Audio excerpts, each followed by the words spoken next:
What's going on, everyone? Welcome back to the channel. Today we're not going to be boating or doing anything outside. It's snowing. Yeah, ready for this stuff to stop. So today we're going to be in the garage. Not going to be doing too much. Just going to go ahead and talk about the engine bay of the boat. I'm going to tell you what's all done to it, what I've done to it, all the upgrades I've done, and tell you why it wasn't starting when I first bought it. And it's pretty ridiculous. So let's get after it. Okay, so let's talk about this. Now, that I said this in one of the last videos, or the first video I had on this boat. This is a 215 Rotex, and it's not running. And I believe I said that it wasn't getting any spark or fuel or anything like that, and that's why it wasn't running. And yeah, so first thing I did was check the crank sensor and the cam sensor. I wanted to make sure those were reading, and they were reading, but I went ahead and replaced the sensors anyways, and I still wasn't getting any spark or anything like that. And then I went and looked at a couple forums and stuff, and read a couple things. If you try to jump start these things when the battery's really low, and when I got this thing, the battery's completely dead. I assumed that the previous owner had tried to jump start this thing and smoke the ECU in it, and that's what they said would happen if you try to jump start these things. You'll smoke the ECU. So I was kind of worried about that, but I went ahead and I was looking on eBay to see if I can find a used one. And I came across this ECU, and the cool thing was it was already set up for more power. And honestly, the 215, I was going to get bored of it. I mean, I'm going to be honest with you. I want more power. So I was like, well, if this doesn't fix the issue, at least I'll be able to turn the dang thing up and have a little bit more oomph out of it. So this thing is now considered a 255 because I turned it up. This ECU is already tuned for the more boost and these larger injectors. So now, yeah, now it's a 255. The only thing I really had to do after buying the ECU and the injectors was I had to upgrade the supercharger. And I upgraded the supercharger to an X charger. And that was kind of expensive, but now it's got a little bit more power. It's a lot more fun, I feel. I don't know. I mean, I never got to drive it when it was a 215, so I wouldn't even know. The next thing I tried to do after I found out that this did not fix it, I went ahead and replaced this guy down here, which is the fuse box and kind of the brain of the entire boat, other than the ECU. And unfortunately, that did not fix it either. But unlike the old one, this one actually gave me a code on the dash, and the code said crank signal not. It wasn't receiving a crank signal at all. And I've already checked the crank signal, and it was reading. The sensor was reading and everything, but just nothing. I don't know. It's driving me crazy. So I went ahead and found a wiring diagram, because I was like, I replaced everything else. I don't know what else it could be other than the wiring harness. So I got a wiring diagram for this thing, and I started going through the wires, and I started looking at to make sure that each wire is plugged in properly to the right spot. And what I found out just irritated me so much. And I don't understand why Rotex would do this, but or Sea-Doo, I guess, why they would have two plugs that look identical. They literally will plug into each other and everything. So the crank signal wire, which is this one, and I believe there's another one down here. Oh, they're all tied up right now, but another one that runs to, I believe, a knock sensor. So the knock sensor and the crank signal wire or plug is identical, and they will plug into each other and everything. And that was the reason why this thing would not fire up, because the previous owner had plugged in the crank signal wire to the knock sensor and the knock sensor into the crank signal, and it wasn't getting the crank signal. So that's why the whole thing wouldn't fire up. As soon as I flipped them around, it cranked over 3 times, I believe, and fired right up. And that was a good day. That was a real good day. So that was the reason why this thing wasn't firing up. Really, really, really stupid. So if anybody ever has the same issue with these boats and you go to plug this thing in and it doesn't work, check your wiring. Make sure that those two are not flipped around. I don't know if they fix that in later years, but the 06 has 2 plugs that look identical, and it's kind of stupid, in my opinion. So, okay, so let's get after the upgrades here. First things first, I put a fuel cell in here. This is a 19-gallon RCI fuel cell. The factory one is just butt ugly, and I didn't like it, so I went ahead and got rid of it and put this one in here. I think I spent a little over a couple $100 on this thing. It's a lot cheaper than if you used to go to like RS Racecraft or any of the other companies to get a fuel cell that was made for the mini jet boats. But this one works really well.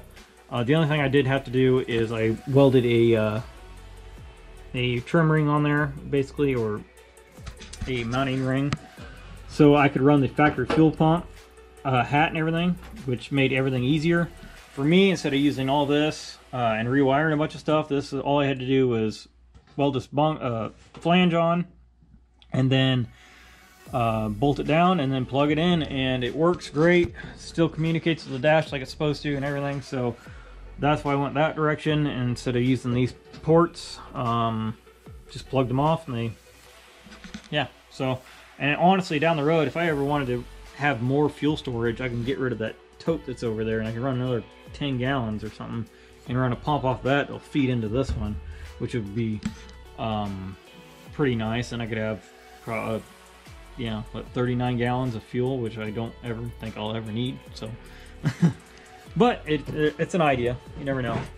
Next thing up is probably the intake. So I went ahead and got rid of the factory intercooler in this, and I went ahead and put one of them caps back here. So the factory intercooler is kind of back in here. I don't know if you can see it, but it comes through here and runs through the whole intake, and the air comes in through it, which here I can just show you. So here's the factory intercooler. I'll lay this thing down. So this is how it sits in the intake. Your ports are on the back side of the intake, and your air, your air comes through here and through the throttle body into here, and then through the intake. And I don't know about you guys, but I feel like this is just really, really restrictive. So I went ahead and chose not to use that and got rid of it, took it out, and put that plug on there. It's just a cheap plug that you can get off of eBay. Didn't fit very well, but made it work. It seals up fine. It doesn't leak boost, so I guess it works. I told the company about it, that it was super loose and it didn't fit at all, and they basically told me it was my fault. So I was like, all right, I'll just yeah, all right. Didn't want to deal with them, so I just went ahead and made it work. Next thing I did upgrade, though, is since I got rid of this intercooler, I went ahead and upgraded this intercooler. Now this is not a high dollar intercooler. This is just your cheap intercooler that you can get off of eBay. I believe that's where I got it. I'll put the link in the description of the company I got through eBay. These have 3-inch inlet and outlets on here. It did not come with a blow-off valve flange on here. It has like mounting flanges here and here, which I don't know why they had them the way they did, but that's how they have them. Made it work. This one I cut out to replace it with a blow-off valve, because really there's just not a ton of room between the intercooler, the supercharger, and the throttle body. So I really did, there's really nowhere to put a bypass valve other than weld it to the intercooler, which it actually looks pretty good back there, and it's out of the way. So I welded that on. This is actually a race port by Turbo Smart. This was actually going to go on my Trans Am. I had it sitting on the shelf, but I went ahead and just threw it on here, just because I'm not going to be able to get to the Trans Am just this second right now, because I just don't have the time nor the money. Well, I have the time now, I just don't have the money. So I went ahead and grabbed it and threw it on there.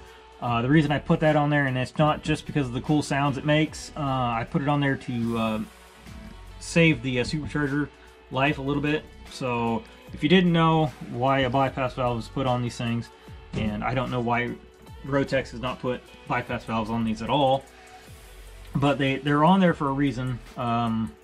So when you was to get off the throttle real hard off a big pull, you close the butterfly valve on the throttle body. That air that came from the supercharger has nowhere to go but back through the supercharger, and it's honestly hard on bearings, and that's why people put these bypass valves on here, so when you get off of it, the air does not go back through the supercharger, it comes out the bypass valve, which saves the supercharger life. I could be wrong, but I feel like that's the answer to that. So that's why I put it on there, to make these things last a little longer. You really can't hear the bypass valve going off for so much. I mean, maybe in the last video you can watch it and hear it. I can barely hear it in the videos, and I can kind of hear it when I'm out ripping on it. But for the most part, it's not loud enough to, all you can really hear is the supercharger, honestly. So, but hey, you can hear it sometimes, and it kind of it's a cool sound, but you really don't notice it for the most part. Next thing I did is, this is not the factory 215 supercharger anymore. This is the X charger. It's a little bit bigger internals on this thing. Another thing I did do to this is I put a sleeve on the supercharger. Now, the sleeve, if you notice, this is all 4-inch. This is a lot bigger than you would get on your jet ski. These would come with, I think the factory ones are like 3-inch. This is actually a 4-inch because I put a sleeve on this, and the sleeve is actually a velocity stack. If you didn't know anything about velocity stacks, they allow the air to go in better and smoother. It's cleaner air, I guess. So you actually gain power from these things, and it was just a cheap upgrade, very easy upgrade to do. So I went ahead and put that on there, and I put a 4-inch air filter so I can get as much air into this thing as I can to get more power out of it, because right now it's a 255, and my buddy's, he has a 10-foot boat which is got a 260 in it. I'm trying to get to the same power level as him, so we are roughly in the same cruising area. So when we are cruising down the rivers and stuff, I can keep up with him and whatnot. And yeah, so on to the next thing. Sand separator here. So this is not the one I wanted. I'm gonna start off with that. I didn't want to run this one, but I can't afford the real expensive ones right now. So I figured this was better than nothing. So I went ahead and grabbed this off of Amazon. It's just a cheap sand separator. Keeps the junk out of my intercooler and out of my motor for the most part. Is it gonna work perfect? No. Is it the best thing in the world? No. There's way better ones out there through like RS Racecraft or Mini Jet or Jetstream that you can get, but I couldn't afford them right now. I think they're like $300-400. They're real expensive, and this one was like 70 bucks. So I went that direction, grabbed that for now until I can afford a better one. On to the next thing. The exhaust, I've redone the exhaust a little bit. Before, it went to a silencer that sat basically where the battery is and the catch can is. There's a silencer over there to silence the exhaust down a little bit. One thing you have to do, I guess, when you upgrade from a 215 to a 255 is you got to get rid of the silencer, because it can't, the air is just not getting out fast enough, I guess. So you got to get rid of that and run kind of a straight exhaust. That, and it was take up 2 inches. I didn't want it in there anymore. So I went ahead and made this little pie cut J-pipe thing off the muffler. This is supposed to be a temporary deal, which is probably going to be on the temporary permanent deals, because my welder decided to let go and doesn't want to work anymore because of welding this trim ring on. I ended up overheating the welder about 3 different times when I was welding this ring on, because I had it cranked all the way up to weld it. Unfortunately, the old Hobart, I got my money's worth out of it, but for some reason it's got a grounding issue or something going on with it, and I'm just not sure what the heck is going on with it. It might be something simple, it might not be. but I felt like it is time to upgrade welders. So later on down the road, I will be getting a new welder, and I'll probably do a video on it. I'm thinking, I don't know, maybe an Everlast, maybe, I don't know. Can't afford a nice miller, and I don't want to go to Lincoln because I've heard horror stories from them lately, so I have no idea. I'll figure it out though. Next thing you notice from probably the first video when I got this, the battery used to be right there, so I went ahead and relocated the battery to the back, just so I can get more storage room. I wanted more storage room in here. That's why there's a tote in here, and it's bolted down, it doesn't move, and it's really nice because I got a small cooler in there, and I've got some other things for dry storage and stuff and tools and whatnot I can put in there, and it doesn't go flying around in the boat, so it makes it really nice. The other thing I did, I would like to say I fixed the trim motor, but I did not fix the trim motor. I did replace the trim motor, so the motor is brand new in here, and it does work because I bypassed anything and I got it to work.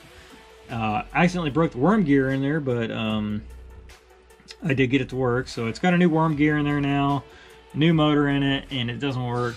Did a little research, and I guess if you don't see the trim light on the dash come on, I guess it's not turned on. It doesn't make any damn sense to me. Why would you make it to where you can shut it off into the computer? I don't know. But the trim control is off on the dash, I guess, or in the ECU or whatever. So I got to get buds or something like that to turn it back on. And yeah, so I got to go find a dealer that will be willing to touch this thing. I don't know. I know the previous owner, a dealer, would not touch this thing because the motor, because it's in a boat and not in a jet ski, and for some reason the factory does not want that. I guess, I don't know, whatever. So yeah, I might have to buy buds or something. I bought HP tuners for this thing, but I don't know if that's something that will be able to turn it on or off. I still got to figure out why it's HP tuners is not linking up to this thing or not. Might be an update, I don't know. I haven't messed with it enough. But yeah, so that's the latest on this thing. Other than, oh yeah, hey, I put these on here. Yeah, makes it nice. I don't have the hood falling on me anymore. I think the second time I took this out and didn't have these on here, and I had the hood up, and the dang boat started floating away from me. I grabbed it by the hood, and the hood came off of it because there was nothing keeping the hinges. I mean, the hood comes off, so yeah, that was fun. The next day, I put these things on, and just so I don't have to deal with that anymore. And then I went ahead and put the sound deadener on the hood. Made a big difference, believe me. But yep, as you see, it doesn't sound rattly anymore, and knocked down a lot of the noise. But I'm gonna stop talking here. It's kind of a boring video, honestly. I want to do some more stuff outside. I want to do some more action stuff. I'd like to get some better video than the last video. That wind was just brutal, and it just didn't, I didn't care for it. But hopefully nice weather is coming, because right now, let me show you. This is just, I think it's like 30 minutes from when I walked in here, and now it's, there was no snow on the ground earlier. Oh, I don't want it to snow, but yep, snowing again. So next time it's 50 degrees out, you better believe I'm gonna have this boat out and doing some boat stuff again. And Tyler will probably come along the next one, and we'll actually do some actual ripping, go down the river and whatnot, or up the river instead of just one spot. And hopefully it's not a windy day and the water is not rough. So, but yep. I'm gonna call it for this one, guys. Thanks for watching. Follow along, subscribe, all that jazz, whatever. Thanks for watching. I'll see you guys on the next one. Later.